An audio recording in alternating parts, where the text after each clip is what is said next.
السلام علیکم friends, welcome to کتاب نگری یوٹیوب چینل۔ کتابوں کی نگری میں خوش آمدید۔ میں ہوں آپ کی ہوسٹ اقرا یاسین اور آج میں آپ کے لیے لے کر آئی ہوں مہوش غفار کے قلم سے تحریر کردہ ناول زریاب کے ایپیسوڈ نمبر 5 کو لے کر۔ اس ایپیسوڈ کو سٹارٹ کرنے سے پہلے آپ کر لیجئے ہمارے چینل کو سبسکرائب، ویڈیو کو لائک اور کلک کر لیجئے بیل آئیکن کو۔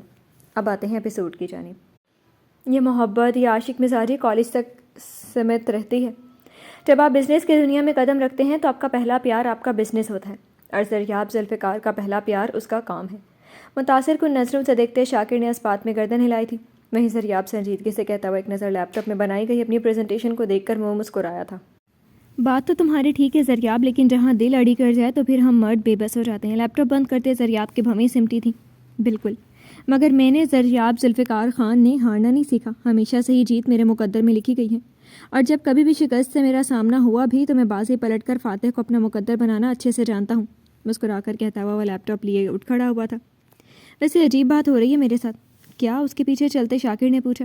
ہر کوئی چلتے پھرتے مجھے میری محبت اور محبوب نہ ملنے کی بددعائیں دے رہا ہے۔ وہ ہنسا جبکہ شاکر نے اسے ناسمجھی سے دیکھا۔ تم ہنس کیوں رہے ہو؟ کیونکہ جس نے مجھے بددعا دی ہے انہیں یہ نہیں پتا کہ میں ڈیول ہوں، اور ڈیول کو کوئی بددعا اثر نہیں کرتی۔ شرارت سے آنکھ ونک کرتا ہوا وہ فلک شگاف کہکہا لگا گیا تھا، جبکہ شاکر اسے کہکہا لگاتے ہوئے دیکھ کر نفی میں گردن ہلاتا ہوا مسکرایا۔ میں سمجھا کہ تم سیریس ہو۔ ہاں تو میں نے کب کہا کہ میں مذاق کر رہا ہوں؟ کہ میں سیریس ہی ہوں۔ وہ لمحہ بھر میں سنجیدہ ہوا۔ سیریسلی؟ تم خود کو شیطان کہہ رہے ہو؟ ہاں، اس دنیا میں فرشتہ صرف میں بن نہیں سکتا اور ڈیول بننے سے مجھے کوئی روک نہیں سکتا۔ اپنی فتح حاصل کرنے کے لیے میں کچھ بھی کر سکتا ہوں۔ ضرورت پڑی تو آئی سویئر میں تمہیں بھی مار سکتا ہوں۔ شاکر کے سفید پڑے چہرے کو دیکھ کر وہ اس کے شانے کو تھپ تھپا گیا۔ جسٹ چل برو، ابھی کچھ نہیں کرا، بس کبھی مجھ سے جیتنے کی کوشش مت کرنا۔ نا، ہارنا مجھے پسند ہی نہیں ہے۔ اس کا کالر سیٹ کرتا ہوا وہ لب بھی ترچھے کیے مسکرایا۔ مجھے تمہارے ساتھ کام کرنے سے ڈر لگ رہا ہے۔ تمہیں مجھ سے جیتنا ہے؟ نہیں۔ وہ فوراً سے پہلے گویا ہوا۔ تو پھر گھبرانا کس بات کا؟ میٹنگ روم میں چلتے اپنی منزل کی جانب۔ شاکر کو کول اینڈ ڈاؤن کروانے کے لیے وہ اپنے کالج دنوں کی بات کرتا ہوا اسے پرسکون کر گیا تھا۔ اداس ہو تم؟ لان میں موجود جھولے پر لیٹی ہوئی وہ ہاتھ میں ناول پکڑے گہری سوچ میں غرق تھی۔ ہلکی سے چلتی ہوا کے دوش پر اڑتے اس کے ریشمی سنہری بال اس کے رخسار پر بکھرے ہوئے اس کی سوچوں میں دخل کرنے میں محو اس کی خوبصورتی میں اضافہ کر گئے تھے۔ ایسے میں ارسل کی گہری نظروں نے اسے بغور دیکھنے کے بعد پکارا، جس پر وہ اپنے بالوں کو کان کے پیچھے کرتی ہوئی اٹھ بیٹھی تھی۔ نہیں، تم مجھے اداس لگ رہی ہو۔ اس کے برابر میں آ کے بیٹھتا ہوا وہ مسکرایا تھا، جبکہ پریحا اس کے اور اپنے درمیان میں کشن رکھتی ہوئی کھسک کر پیچھے ہو گئی تھی۔ میرا یہاں بیٹھنا اچھا نہیں لگا تمہیں؟ کشن کو ناگواری سے دیکھتا ہوا وہ سرگوشیانہ انداز میں پوچھنے کے بعد پریحا کے چہرے پر نظریں جمائے ہوئے تھا۔ نہیں، ایسے تو کوئی بات نہیں، بس ایسے ہی۔ خود کو کمپوز کرتی ہوئی وہ پھیکا سا مسکرائی، جس کے جواب میں ارسل نے بھی اسے مسکراہٹ پاس کی۔ کیا پڑھتی رہتی ہو ان ناولز کو؟ زندگی سے زیادہ تجربہ دیتے ہیں کیا یہ؟ ارسل کے سوال پر وہ پرسوچ انداز میں اسے دیکھنے لگی۔ ہاں اور نہیں بھی، اس نے شانے اچکائے۔ پہلے پہل میں ٹائم پاس کرنے کے لیے پڑھتی تھی اور اب شوق سے پڑھتی ہوں۔ وہ ناول ہاتھ میں لیے ہنسی۔ تم ہنستے ہوئی بہت اچھی لگتی ہو۔ اس کی ہنسی پل میں سمٹی، وہیں ارسل نے اپنے لب سختی سے بھینچے۔ میرے کہنے کا مطلب تھا تم اب پہلے سے زیادہ اچھی لگ رہی ہو۔ پہلے تو بہت اداس لگ رہی تھی۔ وہ لفظوں کے جال میں خود الجھ کر رہ گیا تھا۔ اوکے، میں چلتا ہوں۔ مسلسل پریحا کے دیکھنے پر ارسل اپنا دامن بچاتا ہوا وہاں سے راہ فرار اختیار کر گیا تھا۔ وہیں اسے جاتے دیکھ کر پریحا نے اپنے دماغ میں اٹھے سوالوں کو واپس سے تھپک کر سلا دیا تھا۔ کیا پریحا بھی زریاب کو چاہتے ہی؟ اپنے کمرے کی گلاس ونڈو سے لان کا منظر دیکھتے ہوئے ندرت بیگم پریشانی سے اپنے ہاتھ مسلنے لگی تھی۔ ایک انجانا سا ڈر ان کے دماغ میں گھر کر گیا تھا۔ تم کبھی میری تعریف نہیں کرتے۔ ہاں، کیونکہ میں تمہیں شادی سے پہلے سر پر نہیں چڑھانا چاہتا۔ وہ شرارت سے گویا ہوا، جس پر پریحا منہ بسور کر رہ گئی۔ کیا یار، موڈ خراب کر لیا تم نے اپنا؟ اسے خاموش بیٹھے دیکھ کر وزٹ آیا تھا۔ موڈ خراب کی بات نہیں ہے، تم میری کبھی بھی تعریف نہیں کرتے۔ وہ ابھی اپنی بات پر قائم رہی۔ تم مجھ سے محبت نہیں کرتے کیا؟ پاگل واگل تو نہیں ہو گئی ہو تم؟ وہ حیرت سے گویا ہوا۔ پاگل میں ہو گئی ہوں؟ تم ذرا سی تعریف نہیں کر سکتے میری؟ ہمیشہ کی طرح زریاب اپنے اور اس کے درمیان اتنا فاصلہ قائم کیے ہوئے تھا، کوئی بھی تیسرا شخص ان کے درمیان ایڈجسٹ کر سکتا تھا۔ یار، تم اگر میرے تعریف نہ کرنے پر ایسے ناراض ہوگی تو میں ساری عمر تمہاری تعریف کرتے کرتے گزارنا پسند کروں گا۔ وہ ہلکا سا اس کی سمت جھکا تھا، جس پر اپنی سانس روکتی ہوئی وہ اس کی دل فریب سرگوشی کی منتظر ہوئی۔ اتنے حسین چہرے ملے، تم نہیں ملے۔ کچھ تو تمہارے جیسے ملے، تم نہیں ملے۔ بارش، فضا، تمہاری پسندیدہ چائے بھی، ملنے کے سب اشارے ملے، تم نہیں ملے۔ پریحا کے چہرے پر اس کی محبت کے تمام رنگ ایک ساتھ کھل اٹھے تھے، جنہیں دیکھ کر بے ساختہ دل نے اسے قریب، بے حد قریب دیکھنے کی خواہش کی تھی۔ کیسی لگی؟ زیادہ خاص نہیں ہے، وہ اس کے جھوٹ پر کہکہا لگا اٹھا۔ ایک اور عرض کروں؟ پریحا نے پرجوشی سے گردن ہلائی تھی، آنکھیں بے ساختہ زریاب کی لو دیتی آنکھوں سے ٹکرانے پر شرم سے جھکتی ہوئی زریاب کو سرشار کرنے کے لیے کافی تھی۔ روح کی پیاس بجھا دی ہے تیری محبت نے، تو کوئی جھیل ہے، جھرنا ہے، گھٹا ہے، کیا ہے؟ زریاب نے بھویں اچکاتے ہوئے اس سے پوچھا تھا، جس پر مسکرا کر نظریں پھیر گئی تھی۔ نام ہونٹوں پہ تیرا آئے تو راحت سی ملے، تو تسلی ہے، دلاسا ہے، دعا ہے، کیا ہے؟ کیا ہو تم پریحا؟ منیر خان محبت پاش نگاہوں سے اس کے سرخ گلال ہوئے چہرے کو دیکھتا ہوا وہ پوچھنے لگا، جس پر وہ لب کاٹتی ہوئی وہ خاموش رہی۔ تم اچھے خاصے شاعر بنتے جا رہے ہو، یہ سب تمہاری ہی نوازش ہے جانے ادا۔ وہ دونوں ہاتھ سر کے نیچے رکھ کر وہ جھولے پر ٹانگیں لٹکا کر لیٹا تھا۔ زریاب کے دن بدن بڑھتی محبت اور اس کی محبت سے دیے گئے ناموں پر وہ ہمیشہ کی طرح لب دبائے اپنے سرخ پڑتے چہرے کو چھپانے کی صحیح کرتی ناکام ہوئی۔ میں بتاؤں تم کیا ہو؟ وہ جواب میں خاموشی رہی۔ دل نے بے ساختہ بس زریاب کو سننے کی خواہش کی تھی۔ اپنی محبت کے جہان میں گزرے تھے، اور تیرا ہنسنا میرے جسم میں گردش خون کی خاطر لازمی ہے۔ جس روز تیرا کہکہا سننے کو نہیں ملتا، اس روز میرے دل کے والو بند سے معلوم ہوتے ہیں اور میری رگیں منجمد ہو جاتی ہیں۔ میرے محبوب، ہنستے رہو تاکہ میں جیتا رہوں۔ وہ بے ساختگی سے مڑی تھی اور کتنے ہی لمحے ایک دوسرے کی آنکھوں میں دیکھتے دیکھتے خیالات سے باہر آتی ہوئی وہ اپنے پہلو میں کسی کو نہ پا کر افسردگی سے مسکرا کر وہاں سے اٹھی تھی۔ اگر وہاں مزید بیٹھی رہتی تو زریاب کی یاد میں رو پڑتی۔ ابریش یار، یہ ذرا سے میری شرٹ تو پریس کر دو۔ ارسل کی آواز دینے پر اپنی کتابوں پر چکی ابریش نے برہمی سے اسے دیکھا۔ بھائی میں پڑھ رہی ہوں، وہ منمنائی تھی۔ دیر ہو رہی ہے، مجھے اسپتال جانا ہے۔ وہ اس سے زیادہ بے بسی سے منمنایا۔ مما کو کہہ دیں، اب مما کو کہتا ہوا اچھا لگوں گا۔ اچھا بھائی، اریحا کو کہہ دیں، وہ کر دے گی۔ وہ واپس اپنی کتابوں پر جھکی۔ وہ گھر پر نہیں ہے، چچی کے ساتھ مارکیٹ گئی ہوئی ہے۔ اس نے بے بسی سے شانے اٹھائے۔ تم نہیں کر کے دو گی؟ وہ ہاتھ کمر پر ٹکائے کھڑا ہوا، سرخ و سفید رنگت پر براؤن عقابی آنکھیں، ستواں ناک جو اس کے چہرے پر سب سے زیادہ نمایاں ہوتی تھی، گھنی مونچھوں تلے انابی لب جو اس وقت آپس میں پیوست تھے۔ بھائی! ارسل کے مسلسل خاموشی سے دیکھنے پر وہ کمزور پڑنے لگی۔ یار بھائی، ملازمہ کو کہہ دیں۔ ہاں، ملازمہ کو کہہ دوں، بی جان کے حکم کی عدولی کر دوں؟ وہ چبا کر بولتا ہوا اس کی کتاب کو بند کر گیا تھا۔ بہت عرصہ پرانی بات ہے وہ تو۔ وہ ڈٹائی کا مظاہرہ کرتی ہوئی واپس سے کتاب کھول گئی۔ پرانی بات ہو یا نئی بات، کیا پتہ دادا جی کی طرح مجھ پر بھی کوئی ملازمہ فدا ہو گئی تو؟ دادا جی کے پیچھے پڑی اس ملازمہ کا سوچ کر ہی اس نے جھرجھری لی تھی۔ آپ اتنے ہینڈسم نہیں ہیں زریاب رو کی طرح جو آپ کے پیچھے کوئی ملازمہ پڑ جائے۔ وہ ارسل کو چھیڑتی ہوئی کہا لگا گئی تھی۔ زریاب سے زیادہ نہ صحیح، پر ہینڈسم تو میں ہوں۔ فرضی کالر چھاڑتا مسکرا کر گویا ہوا۔ نہیں، آپ بہت ہینڈسم ہیں، میں تو جسٹ مذاق کر رہی تھی۔ ارسل کو دیکھ کر وہ دل سے مسکرائی تھی۔ مذاق ہو گیا ہو تو میری شرٹ پریس کر دو۔ آئی پرومس تمہیں آئس کریم کھلانے لے کر جاؤں گا۔ وہ رشوت دینے پر اترا تھا۔ جتنا ٹائم آپ میری منت سماجت کرنے پر لگا رہے ہیں، اتنے ٹائم میں آپ خود بھی پریس کر سکتے تھے۔ وہ شانے بے نیازی والے انداز سے مسکرائی۔ پریحا! کچن سے آتی پریحا کو دیکھ کر وہ چہک کر گویا ہوئی۔ کیا ہوا تمہیں؟ وہ چونک کر اسے دیکھنے لگی جس کی آنکھوں میں ایک الگ چمک تھی۔ پریحا پلیز بھائی کی شرٹ پریس کر دو، مجھے ابھی اپنے اسائنمنٹ پورا کرنا ہے۔ معصومیت سے پریحا کو دیکھتی ہوئی وہ ارسل کے ہاتھ میں موجود شرٹ کی سمت اشارہ کر گئی تھی۔ نو اٹس اوکے، میں خود کر لوں گا، کوئی بات نہیں، لائیں دیں، میں کر دوں گی۔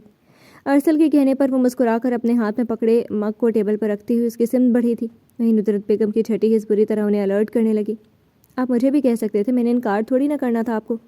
پریحا کا ارسل کے ساتھ بے تکلفی کے ساتھ پیش آتے دیکھ کر ندرت بیگم کو ناگوار گزرا تھا۔ اگر زریاب کی پسندیدگی کے بارے میں انہیں نہ پتہ ہوتا تو شاید انہیں اتنا ناگوار نہ گزرتا، مگر اس وقت پریحا کو ارسل کے ساتھ اس طرح بات کرتے دیکھ کر انہیں خود پر قابو پانا مشکل ترین عمل لگا تھا۔ اچھا نہیں لگتا تمہیں پریشان کرنا، وہ لب دبائے کہتا ہوا مبہم سا مسکرایا تھا۔ تم جب کر لو تو میں روم میں بھجوا دینا، میں شاور لینے جا رہا ہوں۔ پریحا کو شرٹ پریس کرتے ہوئے دیکھ کر وہ وہاں سے واک آؤٹ کر گیا۔ اب کیا یہ شرٹ بھی تم ارسل کے روم میں خود دینے چاہو گی؟ ندرت بیگم کے اچانک سے پوچھنے پر وہ ناسمجھی سے مسکرائی۔ نہیں تائیں امی، یہ تو ابریش دے آئے گی۔ لب تر کرتی ہوئی وہ شرٹ ابریش کو دینے لگی تھی۔ اچھا کچن میں چلو، تھوڑی ہیلپ کروا دو۔ مسکرا کر اس بات میں گردن ہلاتی ہوئی وہ ان کے پیچھے چلتی تھی۔ آپ ہی سو رہی ہیں آپ کیا؟ پریحا کو سوتے دیکھ کر اریحا اس کے ساتھ لیٹتے ہوئے اسے پکار گئی۔ نہیں بولو، وہ ہنوز آنکھیں بند کیے ہوئے تھی۔ زریاب رو کیسے لگتے ہیں آپ کو؟ اریحا کے سوال پر وہ پٹ سے آنکھیں کھول کر اسے حیرت سے دیکھنے لگی۔ صحیح لگتے ہیں۔ زریاب کے نام پر ہی دل الگ ہی دھڑلے سے دھڑکنے لگا تھا۔ بنا چہرے پر کوئی تاثرات لائے وہ کروٹ بدل کر رہ گئی تھی۔ اچھے خاصے بندے کو بس صحیح لگتے ہیں کہہ رہی ہیں آپ؟ مجھے تو بہت اچھے لگنے لگے ہیں، ان کے لکس، ان کی سٹائل، کیا ہی کہنے ہیں۔ وہ شوق ہوتی ہوئی چہک کر بولی۔ تم کیوں آج زریاب کی تعریفوں کے پل باندھ رہی ہو؟ وہ کوہنی کے بل لیٹی اسے دیکھنے لگی، جس پر اریحا نے دونوں ہاتھ اوپر اٹھائے۔ وہ شرارت سے مسکرائی۔ ایسے ہی وہ ہاتھ جھاڑنے کے انداز سے اٹھ بیٹھی تھی۔ ایسے ہی تو تم کسی کی تعریف نہیں کرتی۔ اس نے شک بھری نظروں سے اسے دیکھا تھا۔ بس آج کل مجھے اور بھی زیادہ اچھے لگنے لگے ہیں اس لیے، اور تو اور میری فرینڈس بھی ان سے ملنے کے خواہاں ہیں۔ زریاب برو کی وجہ سے میری فرینڈس کے سامنے میری امیج بڑھ گئی ہے، تو وہ مجھے اچھے کیوں نہیں لگیں گے؟ شانے بے نیازی سے کہتے ہوئے اپنی جگہ پر دراز ہوئی۔ وہیں پریہا کے اندر چلتی سوچوں نے اسے پریشان کیا۔ تمہاری فرینڈس کیا کہہ رہی تھی زریاب کے بارے میں؟ اسے تفتیش ہوئی۔ یہی کہ تمہارا کزن کتنا ہاٹ اور ہینڈسم ہے، وہ چہک کر گویا ہوئی۔ اور مجھے ابھی بہت نیند آ رہی ہے، تو میں باقی بات صبح بتاؤں گی۔ گڈ نائٹ، وہ کہتے ہوئے کمفرٹر منہ تک تان گئی تھی۔ میری خواہش ایسے پوری ہونے لکھی ہے جس پر سب لڑکیاں مریں اور وہ شخص صرف مجھ پر نثار ہو۔ پہلی بار وہ اس طرح سوچ کر مسکرائی تھی۔ ہیلو ڈاکٹر ارسل، آج آپ کے 3 کلائنٹس انتظار کرتے کرتے چلے گئے۔ یہ آپ کے کریئر کے ابتدائی دور کے لیے اچھا نہیں ہے۔ ڈاکٹر اویس نے نفی میں گردن ہلاتے ہوئے اسے سمجھایا تھا۔ ابھی کوئی کلائنٹس موجود ہیں؟ اس نے پوچھا۔ ریسیپشن سے پوچھ لو، میں سرجری کے لیے جا رہا ہوں اور او پی ٹی کی طرف۔ ارسل کی سمت مسکراہٹ اچھالتے ہوئے ڈاکٹر اویس وہاں سے گئے تھے۔ کون ساری عمر یہاں خوار ہوگا؟ ارسل فاروق خان نے یہاں سے بہت دور کی سوچ رکھی ہے۔ ریسیپشن سے معلوم کرتا ہوا وہ اپنے کیبن کی جانب بڑھا تھا، جہاں اب بھی کافی کلائنٹس تھے جو اس کے منتظر تھے۔ السلام علیکم، کیسے ہیں؟ اپنے مخصوص انداز اپنائے وہ اپنے پیشنٹ سے مخاطب ہوا۔ میں آپ کا کب سے انتظار کر رہا ہوں۔ سو سوری سر، ایکچولی میں تھوڑا ٹریفک میں پھنس گیا تھا، ورنہ میں اپنے پیشنٹ کو زیادہ انتظار نہیں کرواتا۔ مسکرا کر کہتا ہوا وہ اسے اپنے سامنے بیٹھنے کا اشارہ کر گیا تھا، جس پر وہ مسکرا کر اسے دیکھنے لگا۔ بتاؤ کیا مدد کر سکتا ہوں میں تمہاری؟ نرم سا لہجہ جس سے کوئی پتھر دل پگھل جائے، وہ تو پھر حالاتوں قسمت کا مارا تھا، وہ کیسے نہ اس سے متاثر ہوتا۔ آپ کے علاوہ کوئی میری مدد کر بھی نہیں سکتا۔ ارسل نے اپنی دونوں کوہنیاں ٹیبل پر ٹکائے اس کی سمت متوجہ ہوا، جو اسے پہلے کی بنسبت اب تھوڑا پرسکون سا لگا تھا۔ تم مجھ پر ٹرسٹ کر سکتے، تمہارا راز اس بند کمرے سے باہر نہیں جائے گا، اور کیا پتہ میری ایڈوائس تمہارے کچھ کام آ جائے، کیا پتہ تمہیں تمہاری مشکلوں کا حل مل جائے۔ یہی تو میرا کام ہے۔ ارسل کا ٹھہرا ہوا لہجہ اسے قائل کرنے میں کامیاب ٹھہرا تھا۔ نام کیا ہے تمہارا؟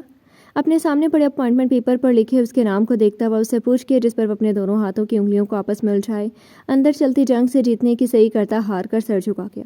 حنین لاشاری، نہایت آہستگی سے بولتا ہوا وہ اب اپنے لب کاٹنے لگا۔ نائس نیم۔ سو حنین لاشاری میرے پاس یعنی ایک سائکیٹرسٹ کے پاس کیسے آنا ہوا؟ ارسل نے اپنی بات اور اس کے اندر کے حال کو نکالنے کا آغاز کیا۔ کیونکہ میں ہار گیا ہوں، اپنی سوچوں سے لڑ کر تھک گیا ہوں میں۔ ارسل خاموش رہا، جبکہ وہ بولنے سے رکا نہیں تھا۔ رات کو سونے لگتا ہوں تو سانس نہیں آتی، دم گھٹنے لگتا ہے میرا۔ میں کسی سے ہنس کر بات نہیں کر سکتا، یوں لگتا ہے جیسے ایک مکھوٹا چڑھایا ہوا ہے میں نے اپنے چہرے پر، جو کسی بھی وقت اتر جائے گا، اور میں سارے زمانے کے سامنے رسوا اور ذلیل ہو جاؤں گا۔ یہ نام، یہ شہرت، سب کی سب ختم ہو جائے گی۔ ارسل نے اسے پانی کا گلاس دیا تھا، جسے وہ ایک سانس میں حلق میں اتار گیا۔ کیسا مکھوٹا؟ میں اتنا بہادر نہیں ہوں کہ میں آپ کو سب بتا سکوں۔ خالی گلاس ٹیبل پر رکھتے ہوئے وہ فسوخیز خاموشی میں ہلکا سا شور کر گیا تھا۔ تم بہت بہادر ہو حنین لاشاری۔ ارسل کی آواز اس سناٹے میں گونجی۔ مذاق اڑا رہی ہے نا آپ میرا؟ سرخ آنکھیں بے ساختہ ارسل کے چہرے پر ٹکی تھیں۔ نہیں، سچ کہہ رہا ہوں۔ حنین نے تعجب سے مسکراتے ہوئے ارسل کو دیکھا۔ بہت کم لوگ ہوتے ہیں جو خود سے لڑتے ہیں اور پھر مدد کے لیے ہمارے پاس آتے ہیں۔ اب بتاؤ کیا بات ہے جو تمہیں اندر ہی اندر کھا رہی ہے؟ کچھ عرصہ پہلے میں نے اپنے ہاتھوں سے ہی اپنی محبت کھوئی ہے۔ میں نے اسے پانے کی لاکھ کوششیں کی، ہر وہ کام کیا جس سے وہ مجھے مل جائے، مگر میں ہر بار ناکام رہا۔ جتنا اس کے قریب جانے کی کوشش کرتا، اتنی ہی وہ مجھ سے دور ہوتی چلی گئی، اور میں صرف اپنے خالی ہاتھ دیکھتا رہ گیا۔ ابھی بھی نم آنکھوں سے اپنے خالی ہاتھ دیکھنے لگا تھا۔ میں تمہیں ایک بات کہوں گا حنین، جو نصیب کا ہوتا ہے وہ چاہے 7 سمندر پار ہی کیوں نہ ہو، آپ کو مل کر رہتا ہے، اور جو آپ کے نصیب میں نہیں ہوتا وہ آپ کا ہو کر بھی آپ سے چھن جاتا ہے۔ تو خود کو خراب مت کرو، تمہاری فیملی کو تمہاری ضرورت ہے۔ حنین نے طویل سانس خارج کی، آنکھوں میں نمی اتری تھی۔ میں میڈیسن لکھ رہا ہوں سکون کی، شاید تمہیں اسے لینے کے بعد نیند آ جائے۔ اگر میڈیسن کے بعد بھی نیند نہ آئے تو ایک صورت ہے، سورہ رحمان، بس رات کو سونے سے پہلے اس کی تلاوت کرنے کی عادت ڈالو، بہت سکون بخشتی ہے، اور انشاءاللہ تمہیں بہت سکون ملے گا اسے پڑھنے سے۔ اگر اس کے علاوہ کوئی کشمکش تمہارے اندر چلے آئے تو بے جھجک آ جانا، میں ہمیشہ یہاں تمہاری آگاہی کے لیے موجود ہوں۔ ارسل سے بات کرنے کے بعد وہ خود کو کافی حد تک پرسکون محسوس کرتا ہوا چیئر سے اٹھ کھڑا ہوا۔ میں نے سنا ہی تھا کہ ڈاکٹر مسیحا ہوتے ہیں، اور آج دیکھ بھی لیا۔ ارسل کے لبوں پر ہلکی سی مسکراہٹ پھیلی ہوئی تھی، جس سے اس کی شخصیت اور سحر انگیز لگ رہی تھی۔ مجھے آپ کا پرسنل نمبر مل سکتا ہے؟